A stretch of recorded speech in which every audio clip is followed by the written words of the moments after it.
How's it going, everybody? Welcome back to my channel. Today we're going to be looking at the Injustice Gods Among Us Doomsday action figure from Storm Collectibles. If you were to walk into your local comic book shop trying to find this guy, this is the kind of packaging you're looking for. A great big window in the front with that Injustice Gods Among Us Doomsday logo down the bottom. And here's what the left-hand side of the box looks like, and also here's the right, just in case he's been slotted in sideways. And finally, here is the back of the box, which has some images of the figure itself in different poses, as well as a bio for Doomsday, which you can pause to read if you like, right at this point. If not, moving on. Now here out of the package we can see that you have the figure, you got the extra head, and you've got both sets of interchangeable hands that didn't come on the body, giving us a grand total of 3 pairs of hands. 2 hands for clawing your face off, with 2 other hands where the fingers are more splayed open, but they're still going to claw your face off. And then 2 fists for pounding you into a fine paste. And side by side you can see that out of both of the heads they're very much the same, except for one has an open mouth expression and the other one doesn't. They both just look very, very, very upset. Now something you'll notice I don't do very often in my reviews is bust out the ruler, but with this one I just gotta do it. Yep. That is a big guy, and my goodness, is this guy just detailed to the nines.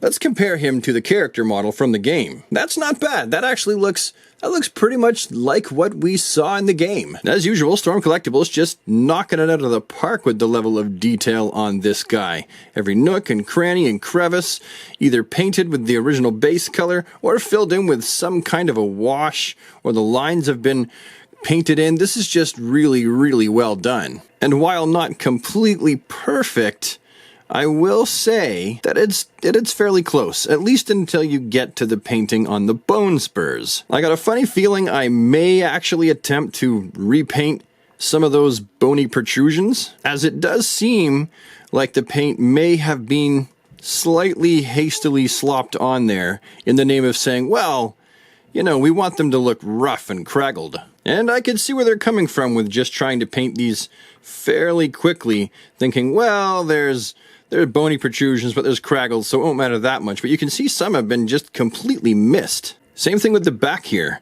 I totally get it. And if you're not really looking for it, you don't really notice it. And I don't feel like it's something that actually draws from the overall score of this figure that much. Again, because I understand why they chose to use this painting technique. Just for me on a personal basis, I feel like most of the body areas that have bony protrusions may need a slight repaint, just to touch them up a little bit. That being said though, overall this is such a fantastic job with this figure. I like the skin tone, I love the skin texture of Doomsday. They got a completely different sort of yellowish wash over top of his flesh, and there's already 2 different tones of gray too, so I feel like this figure, even though I would probably prefer to do a little bit of repainting, I feel like they've done a fantastic job. So they're not really complaints. Like I said, it's more of a, that's what I would probably do. And the same for the face sculpt of this figure. The sculpt is just immaculate, with his bone spurred teeth and gnarled, grizzled looking face. The only thing that I would change about this is I would probably repaint all of the bone spurs. And the same thing for the open mouth face. Again, fantastically sculpted. I would just probably repaint the bone spurs. I know it sounds like I'm nitpicking, and I'm really not trying to. I am impressed by the figure. I really do like this figure of Doomsday. I just feel like they could have done perhaps a little bit better job in the application of their paint. Alright, now let's do some comparisons. Here he is with 2 classic versions of Doomsday. The one on the left is a DC Direct, and the one on the right is that special signature collection Doomsday. And I thought that he was big. And then now on the left we have probably my favorite Doomsday visually, the DC Icons version, and on the right we have the DC Superheroes Doomsday from Mattel. And then finally for the Doomsdays, on the left we have the Kenner Doomsday, and on the right we have the Mattel Infinite Heroes version. Even though this Doomsday figure has little to no articulation, he's only got the 2 shoulders here and the head, I will say one thing about him. This was the very first Doomsday figure ever. And, well, I mean, just look how far we've came. And now let's talk about which Superman figures may or may not go well with this Doomsday as far as action figure photography goes. In this case, on the left, we have the McFarlane Toys Superman figure, still one of the best in my opinion. And on the right, we have the NECA Toys 7-inch scale Superman figure, and another one of the best, in my opinion. And then now we see him wedged in between the DC Direct Classic Missing a Layer of Abs Superman on the left, and the DC Essentials version on the right. Two more of the best Superman figures, in my opinion. And then next I figured it wouldn't be prudent, it wouldn't be complete, unless I compared him to the rest of my Storm Collectibles and Justice figures. Dude, this guy is a brick shithouse and towers over all the rest of the characters. He's even bigger than Darkseid. And what he doesn't have on Darkseid in height, he sure makes up for in raw girth. So now that we've gotten this far in the review, the next question truly is, how articulated is this guy? What can we make this guy do? How can we bend him to our will? Well, for starters, the head, it's on a ball peg, and, you know, I mean, what do you expect a ball peg head to do? It does the whole bibbly-bobbly around in a circle thing, only there's articulation down here in the neck, and the soft rubber they've got over top that really is the torso of this figure actually allows for more movement as well. A very natural looking kind of form of movement because there's no joint there. Now I've reefed off his head and both of his arms and removed the rubber sleeve that would be the top half of his torso from his body just to show you exactly what the torso articulation looks like inside the body. So that's what the head sits on, and you can see that peg goes right down inside the neck like that. And then obviously right there and right there is where the arms go. And you can see a little ball joint inside. This would be right under the chest in the torso that would also add to his range of movement. This is actually really tight though. And then of course right down there you can see another little ball joint. And all that is just for the torso.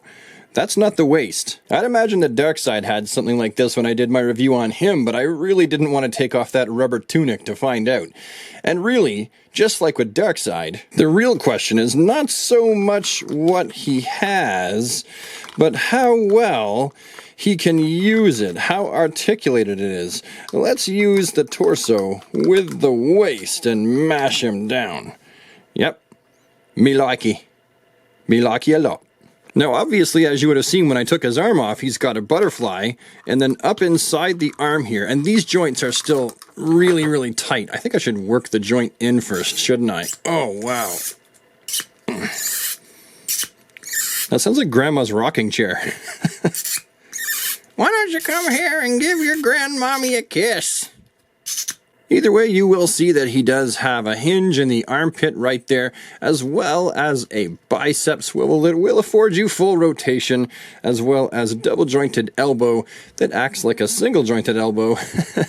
And then he's got a great big rounded hinge in the wrist that swivels, and you know what? Honestly, not super articulated in the arm department, if I'm telling the truth. And then down below, he's got those two great big green ball hinges, which also have a thigh cut right up there at the joint. And what about the legs? Let's see. He's got double jointed knees, so these should be pretty good. Nope, that's it. That's all he gets. And he also has a great big hinge right there in the foot that's also on a pivot, obviously, and a toe hinge like that for toe articulation. How toey can we get that? That's about as high as it goes. Now the real question though at this point is, do I think that this is a reasonable, faithful representation, a recreation of the Injustice Universe version of Doomsday? Do I think that it's worth your time and effort and money to track him down, or should you just sit this one out? Well, regardless of the fact that I feel like the paint on the bone spurs, as I've mentioned previously, is quite sloppily done, and I'm finding that white paint from the bone spurs in all kinds of places it's not supposed to be, like on his foot, inside the knee joint, on the back of the calf, on one of the knuckles, on another knuckle, and also add on top of that the fact that some of his articulation points are, as we've seen together, certainly a little bit limiting. But in spite of all that, I'll say that this is a very good, nay, fantastic attempt on Storm Collectibles' part to bring us a highly articulated, really well sculpted Doomsday figure based on his appearance in the Injustice universe. It ain't their best, I'll tell you that, but it certainly is one of the best Doomsday figures I've ever seen. That is darn tootin'. So if you can find him for the suggested retail price, I would say go for it. Bring him home, add him to your collection, and you can rename him George or Stan or even Gulliver, whatever you want to. But with that, I'm done. Have yourself a super awesome, fantastic DC day, everybody, and take care.